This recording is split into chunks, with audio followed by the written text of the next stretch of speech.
The current school year may not be Donnie Poston's last as Director of Schools after all, as Poston announced Tuesday night that he had reconsidered his decision to retire in May.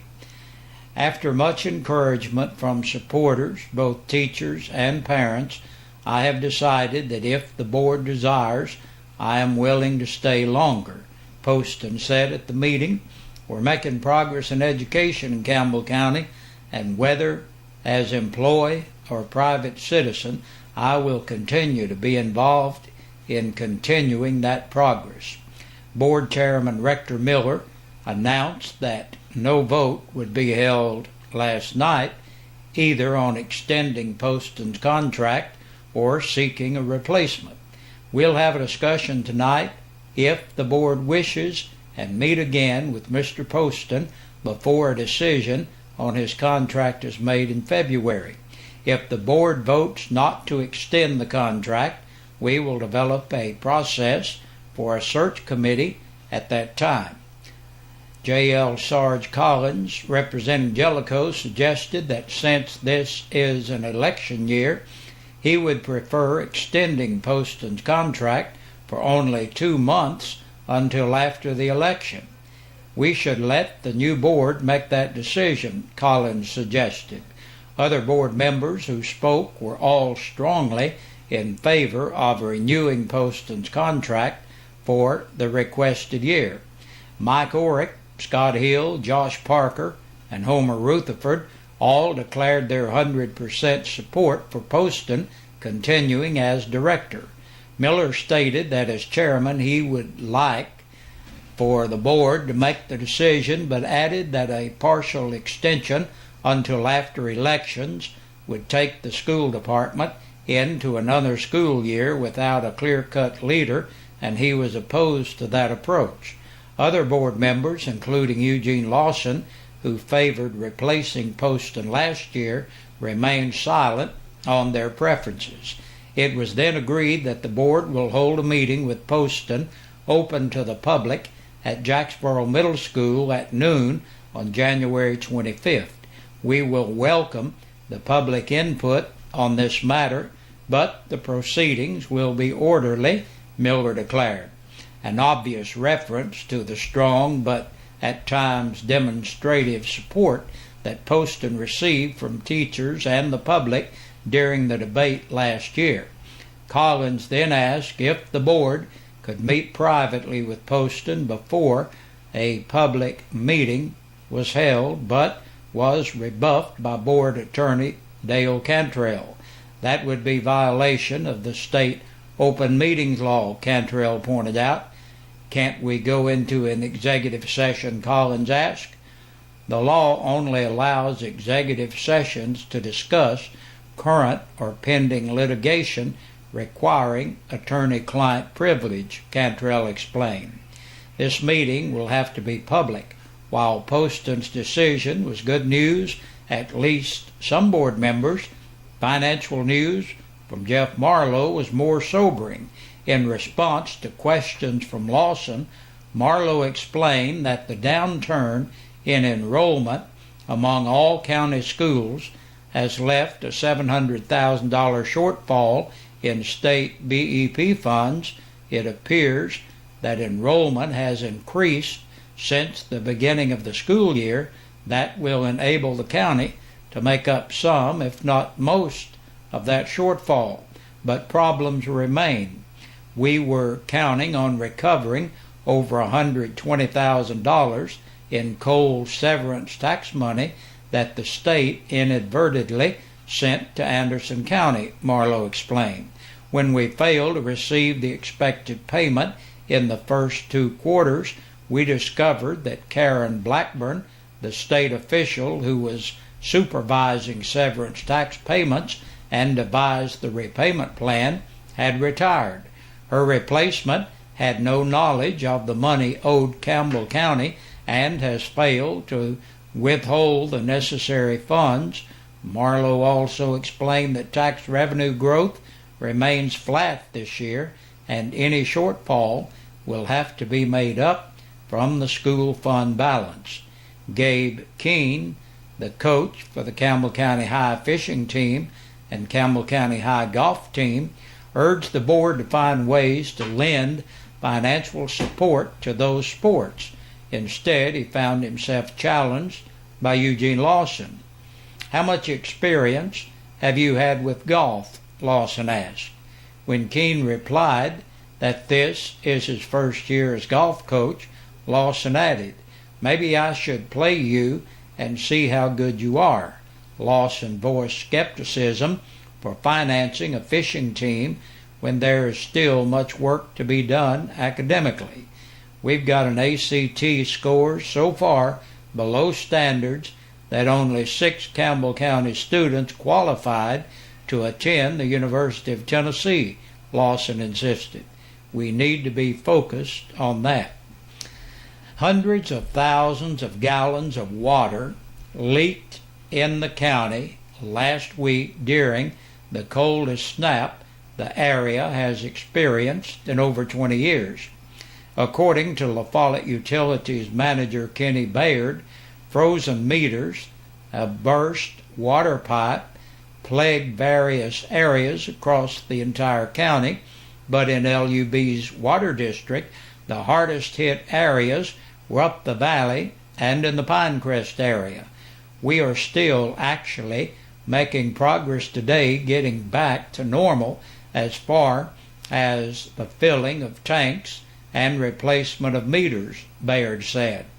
He added that it had been the worst case of burst pipes and frozen meters in his 20-plus years at the utility company.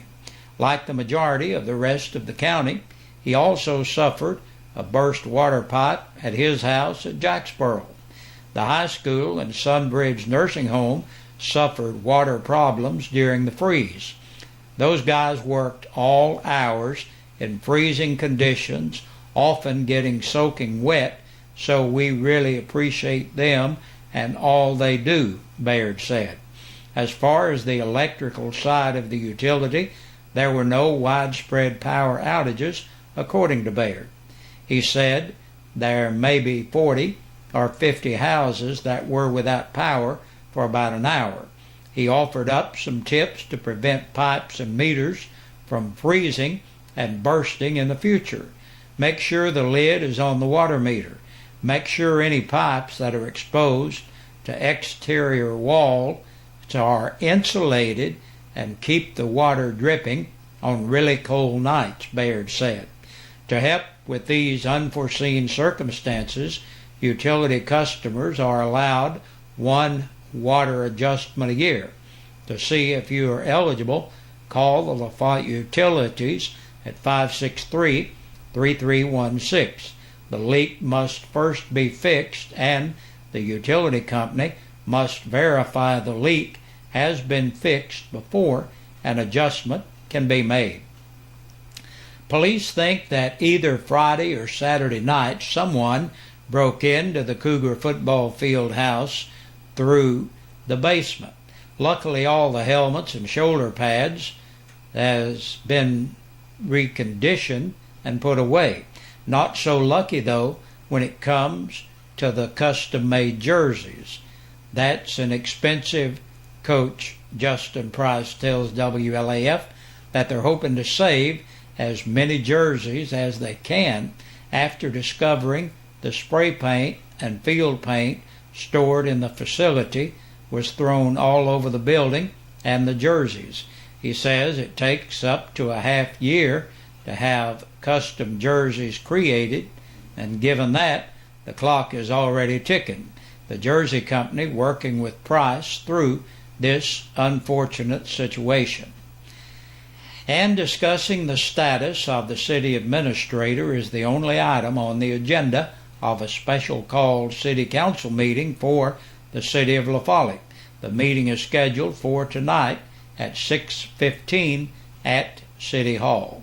And that's a look at our news. We'll be back with a press release from the Sheriff's Department coming up in just a moment. 9 people have been booked into the Campbell County Jail in the past 24 hours. Carrie E. Carson of Lake Lane in Caravel on 2 capious bench warrants. 33-year-old Oscar Bernard Espano of College Hill, La Follette, for public intoxication and public indecency. Toby Ryan Lane, age 20, of Pleasant Ridge Road, La Follette, on an attachment for child support. 40-year-old Matthew Wayne McClellan of Deerfield Way, La Follette, for violation of probation. 32-year-old Sean Lee Metzel of Mount Perrin Road in Jacksboro, for failure to maintain control of a vehicle, violation of the registration law, violation of the Tennessee financial law, DUI, and vehicular assault. 41-year-old Jason Paul Needham of College Hill Road, La Follette, on an attachment for child support. Pansy Jayetta Phillips, 47, of Lakemont Lane in Caryville, entered the jail to serve court-imposed time. Samantha C. Rogers, 24, of Cherry Street, La Follette, entered the jail to serve court-imposed time. And last today, Lazaro Avila Vasquez of Jacksboro, for failure to exercise due care and no driver's license. And that's a look at the news and press release for this Wednesday. Thank you for joining us. Hope you have a good evening over at your house. And be sure to join us back here again tomorrow. Hey, Big Josh with you on this Wednesday evening, looking at our birthdays and anniversaries. And our Birthday and Anniversary Club is brought to you by your friends here at WLAF and Eastside Pizza and Deli. They're located in the Food Lion Center. Make sure you stop by and check out some of that fabulous food they have up there, will you? Tell them you heard about it. We're right here. Today's birthdays, Carl Hall is celebrating. Happy birthday to you, Carl. Beverly Anderson is 54 years old today. Happy birthday to you, Beverly. Heather Young celebrates today. Happy birthday to you, Heather. And Janice, belated birthday. Happy belated birthday to Janice Craig. And Linda Roberts, happy birthday to you, Linda. Linda celebrated on Monday. And happy belated birthday to Belinda Green. And Narla Lay turned 50 on Sunday. So happy belated birthday to you, Narla.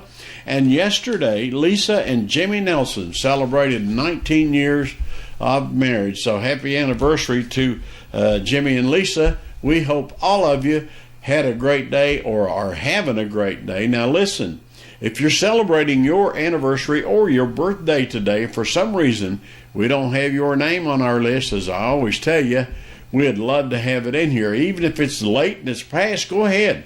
Call us. We'll call a belated anniversary or birthday, and we hope you're having a great day. But the only way now that you can qualify to be in the drawing to win a birthday dinner for two or an anniversary dinner for two from your friends here at WLAF and Eastside Pizza and Deli is if we have your name in here, all right? So make sure you do that. Hey, good Lord willing, see you tomorrow.